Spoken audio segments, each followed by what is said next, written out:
Hello everyone, आशा करता हूँ आप लोग अच्छे होंगे और सेफ होंगे। इंडियन ऑयल की तरफ से रिक्रूटमेंट का नोटिफिकेशन आया है। They are recruiting non executive personal in workman category. तो ये जो नोटिफिकेशन उन्होंने निकाला है, इसमें हम लोग समझते हैं क्या क्या बातें बोली हैं, लाइक अप्लाई कैसे करना है, प्रोसीजर क्या है और कौन कौन अप्लाई कर सकता है, पे एंड पर्क्स क्या चीज़ें हैं, ये सब चीज़ें हम लोग इसमें समझेंगे। तो सबसे पहले हम जो बात कर लेते हैं वो है कि ये जो वैकेंसीज़ निकाली हैं, these vacancies are for junior operator aviation grade 1। ठीक है, और 3 स्टेट में है, तेलंगाना, कर्नाटका एंड तमिलनाडु एंड पुडुचेरी। ठीक है, अभी ये स्टेट में लिखा है उन्होंने। ऑफ कोर्स 99% चांस है आपका जो प्लेसमेंट है वो यहीं पे होगा, बट इसका मतलब ये नहीं है कि इसी स्टेट के ही अप्लाई कर सकते हैं। ऑल ओवर इंडिया कोई भी अप्लाई कर सकता है, कोई स्टेट कोटा नहीं है। सबसे पहले तो इंडियन ऑयल के बारे में आई थिंक सबको पता होगा। एक महारत्ना कंपनी है, इंडिया की हाईएस्ट प्रॉफिट मेकिंग कंपनी में से एक है ये। बहुत बार तो टॉप पे ही रहती है, नंबर 1 पे रहती है। सेकेंडली क्या है, फॉर्चून 500 में है ये कंपनी। फॉर्चून 500 में कोई कंपनी है अगर तो मान लो, ये इटसेल्फ ही बहुत बड़ी बात है। खैर, अगर ये महारत्ना है तो अपने आप ही बता रही है it's a very big company. तो अभी हम लोग समझते, देखो ये पोस्ट के लिए ऑनलाइन रजिस्ट्रेशन स्टार्ट हो चुका है 9 जुलाई 2022 से, और लास्ट डेट है 29 जुलाई। ध्यान रखना, लास्ट डेट 29 जुलाई है। जिसने नहीं भरा है या नहीं पता है, आप जल्दी जाके भर लो। बाकी कंडीशन मैं आपको आगे बताता हूँ। ऑनलाइन वेबसाइट इनके iocl.com पे जाके आप करियर सेक्शन में जाके आपको जो है लिंक मिल जाएगा ऑनलाइन भरने के लिए। सिर्फ इसकी वेबसाइट से ही भरना, जाके कुछ और मत भरना। ठीक है, again tentative date of written test. Written test की डेट जो है दैट इज 21 अगस्त 2022 है। ध्यान देना, 21 अगस्त को रिटन टेस्ट होगा। उसके बाद में अगर आप रिटन टेस्ट क्वालिफाई करते हैं, उसके बाद में आपका होगा SPPD, दैट इज कह सकते हैं ड्राइविंग टेस्ट। ठीक है, वो मैं आगे बात करूँगा। और रिटन टेस्ट में क्या क्या आएगा ये भी मैं आपको बताऊंगा आगे।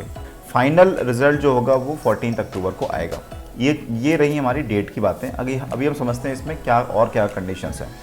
सबसे पहले आपको बता दूं, आपकी पोस्टिंग होगी वो मोस्टली इन 3 स्टेट में होगी, बट इन्होंने साफ साफ ये बात लिखी है कि आप ऑल ओवर इंडिया कहीं पे भी आपकी पोस्टिंग हो सकती है। बट मैं आपको ये बता रहा हूँ कि 99% चांसेस आपको इन स्टेट में पोस्टिंग मिलेगी। Again, selection of following post in the pay scale of, आपका जो पे स्केल होगा वो 23,000 से 78,000 के बीच में होगा। मतलब बीच में मतलब क्या है, आप जो स्टार्ट करोगे तो 23,000 पे स्टार्ट करोगे। ऑफकोर्स अगर आप सेम पोस्ट पे रिटायर होते हो तो रिटायर मतलब 60 साल पे जाके आपका बेसिक पे 78,000 तक मैक्सिमम हो सकता है। ठीक है, लेकिन ऐसा नहीं होता है। प्रमोशंस होते हैं तो आपका बेसिक पे की मैक्सिमम लिमिट हमेशा बढ़ती जाती है।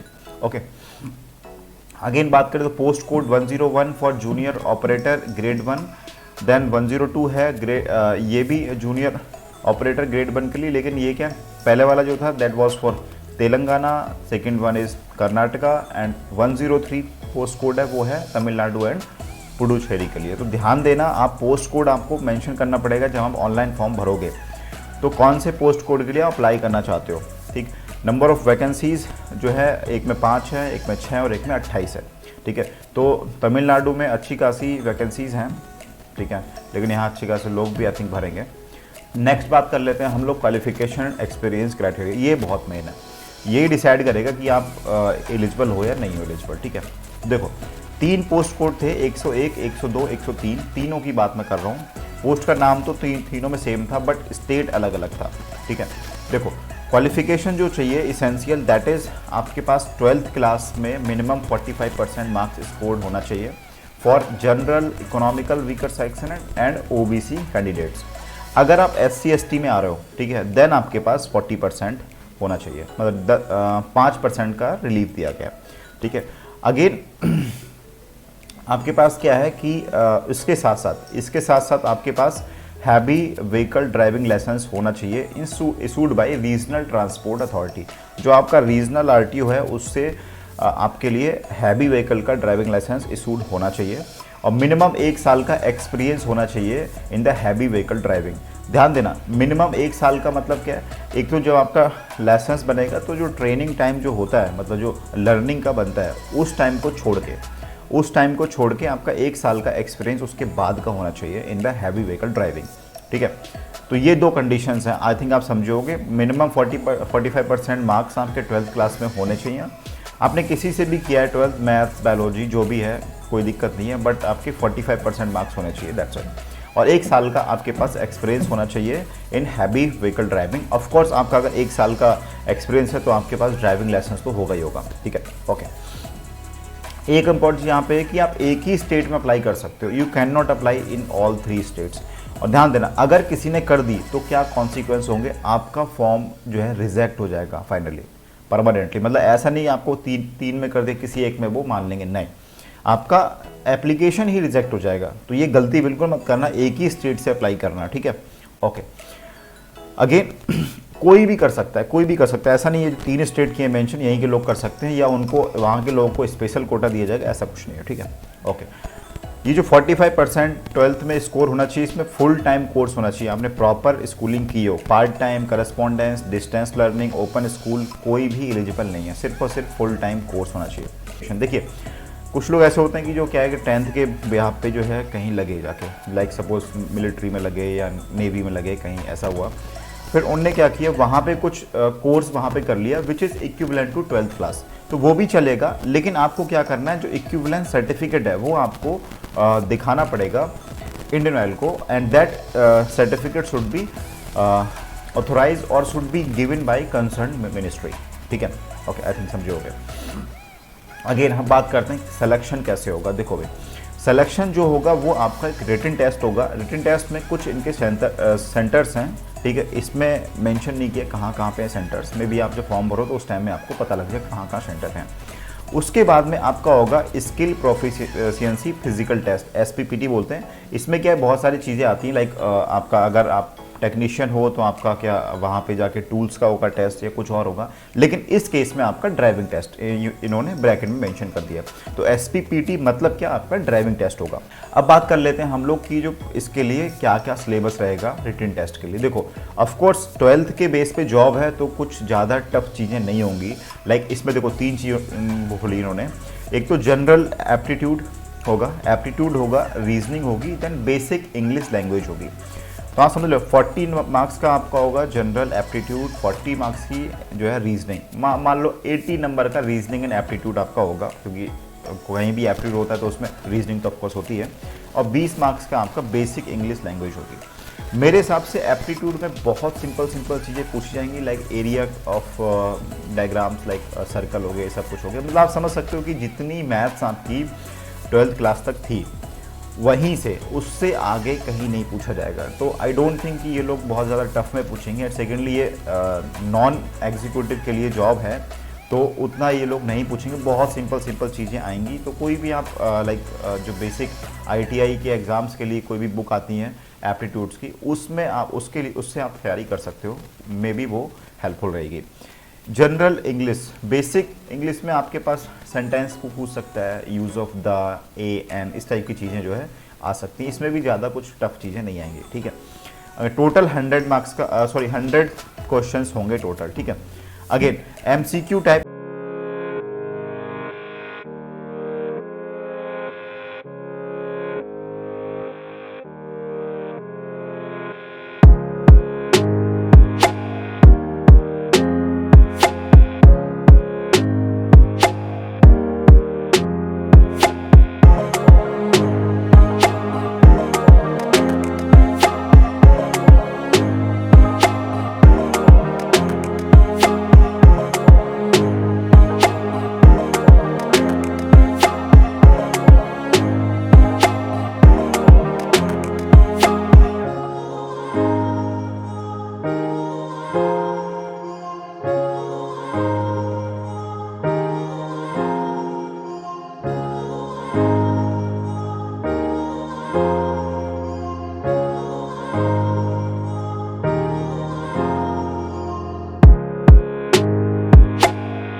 आपको बहुत सारी चीज़ें अलग मिलेंगी, ठीक है। बिसाइड्स बेसिक पे के अलावा आपको, ठीक है, डीए मिलेगा, अलाउंसेस मिलेंगे, एचआरए मिलेगा, मेडिकल फैसिलिटीज़ मिलेंगी, ठीक है, परफॉर्मेंस क्रेडिट पे मिलेगा, ग्रेचुइटी मिलेगा, मतलब सीपीएफ में आपका ऑफ कोर्स जाएगा, आपका जितना आप दोगे उतना कंपनी देगी। Employees pension scheme, group saving insurance हो गए, group personal accident insurance, leave encashment, leave travel concession, LFA, ठीक है, बहुत सारी चीज़ें आपको, लाइक हाउस बिल्डिंग एडवांस।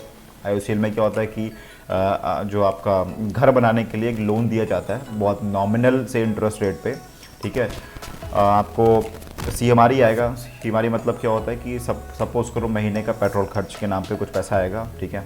इसके अलावा बहुत सारे और भी चीज़ें हैं जो इसमें बताई नहीं की, लाइक मोबाइल के लिए, लैपटॉप के लिए, दीज थिंग्स, ठीक है, वो भी आपको मिलेगा, ठीक है। तो मतलब क्या, आईओसीएल मान लो कि this is the highest paid job जो आपको बहुत, आप इंडिया में तो कंपेयर कर सकते हो, इससे ज़्यादा ओएनजीसी या एक आध को ही छोड़ के है, बाकी सारी कंपनी इससे कम ही पे करेंगी आपको, ठीक है। अगर एक बार हो जाता है तो this is very good opportunity, of course आप इसको ग्रास्प करो। अगेन एप्लीकेशन फ़ी की बात करूँ तो 150 रुपीज़ एप्लीकेंट फ़ी है सबके लिए, लेकिन SC/ST के लिए कोई फीस नहीं है। इंडियन नेशनल्स आर अलाउड, मतलब ऑल ओवर इंडिया से आप भर सकते हो, कोई दिक्कत नहीं है, ठीक है। अगेन मैंने यहाँ देख ली, कोई ज़्यादा इंपॉर्टेंट चीज़ नहीं है, ठीक है। Request for change of centre of for written examination नहीं एंटरटेन होगा, तो पहले ही आप क्या करो, सोच समझ के डालो कहाँ पे आपको रिटन टेस्ट देना है, ठीक है। अगेन मैं यहाँ बता दूँ कि कैसे कैसे अप्लाई करना है। देखो, अप्लाई आपको ऑनलाइन करना है, आईओसीएल की साइट में जाके करियर्स सेक्शन में जाके क्लिक करके आपको वहाँ पे लिंक मिल जाएगा, वहाँ से आप अप्लाई करोगे। अप्लाई करने से पहले आपके पास एक वैलिड ईमेल आईडी होनी चाहिए। ऑफ कोर्स आजकल के टाइम पे सब लोग यूट्यूब देखते हैं अपने मोबाइल में, तो यूट्यूब के लिए भी ईमेल आईडी चाहिए होगी आपकी, ठीक है। तो वो ईमेल आईडी चाहिए, मोबाइल फ़ोन चाहिए, पासपोर्ट फोटोग्राफ, सिग्नेचर होने चाहिए आपके स्कैन्ड फॉर्म में, साइज़ यहाँ पे लिखा हुआ उन्होंने। अब एक बार डेट मैं आपको कंफर्म कर देता हूँ। ऑनलाइन पोर्टल स्टार्ट हो चुका है 9 जुलाई 2022, लास्ट डेट है 29 जुलाई, ठीक है, ध्यान रखना 29 July is last date, okay. Written test की डेट जो है 21 अगस्त है, और रिजल्ट जो आएगा short listed candidates in the written test is 6 सितंबर, 6 सितंबर को रिटन टेस्ट में जो शॉर्ट लिस्ट हुआ उसका लिस्ट आ जाएगी। उसके बाद ड्राइविंग टेस्ट जो होगा 20 से 24 सितंबर तक के स्लॉट पे होंगे। फाइनल रिजल्ट जो होगा उसकी डेट है 14 अक्टूबर। 14 अक्टूबर को आपको पता लग जाएगा आप सेलेक्ट हो या नहीं हो, ठीक है। बट दीज आर टेंटेटिव, आगे पीछे हो सकती है। इसके अलावा आपको जो डॉक्यूमेंट्स अपलोड करने हैं उनकी लिस्ट यहाँ पे है। डेट ऑफ बर्थ का प्रूफ, मतलब आप 10th की मार्कशीट मान लो, ठीक है। फिर आपका एजुकेशनल क्वालिफिकेशन मार्कशीट जो आपकी 12th की मार्कशीट, वो ड्राइविंग लाइसेंस, एक्सपीरियंस सर्टिफिकेट, ठीक है, ये आपके पास होना चाहिए। मतलब किसी आप फर्म के लिए काम कर रहे होगे तो ऑफकोर्स वो आपको लिख के देगा, ठीक है, कि आपके पास 1 साल 2 साल जो भी एक्सपीरियंस है, ठीक है। आपके पास अगर आप NCL में हो, SC/ST में हो, OBC में हो, EWS में हो, तो आपको इसके सर्टिफिकेट्स होने चाहिए, इशूड बाय कॉम्पिटेंट अथॉरिटी, ठीक है। अगेन आप अगर एक्स सर्विस मैन हो तो आपके पास क्या होना चाहिए, सर्विस बुक, डिस्चार्ज सर्टिफिकेट, इस टाइप की चीज़ आपके पास होनी चाहिए। कलर पासपोर्ट साइज़ फ़ोटोग्राफ ध्यान देना, और आप साइन उसमें क्या कलर में क्या है, कुछ ज़्यादा ऐसा मत करा लेना कि आपको मतलब आपकी फ़ोटो नहीं दिख रही लाल पीला इस टाइप से, कुछ नॉर्मल लाइट ब्लू कराओ, बैकग्राउंड जो है स्काई ब्लू लाइट, वो सबसे बेस्ट रहता है, okay. Again signature in black ink, आप ध्यान रखना जो सिग्नेचर होगा वो ब्लैक इंक से ही आपको करके अपलोड करना है, ब्लैक पेन से, ब्लैक बॉल पेन। और आगे भी हमेशा ध्यान रखो, कोई भी चीज़ अगर हम अपलोड कर रहे हो तो क्या हमेशा कोशिश करो कि वो ब्लैक पेन से, बॉल ब्लैक पेन से करके अपलोड करें, ठीक है।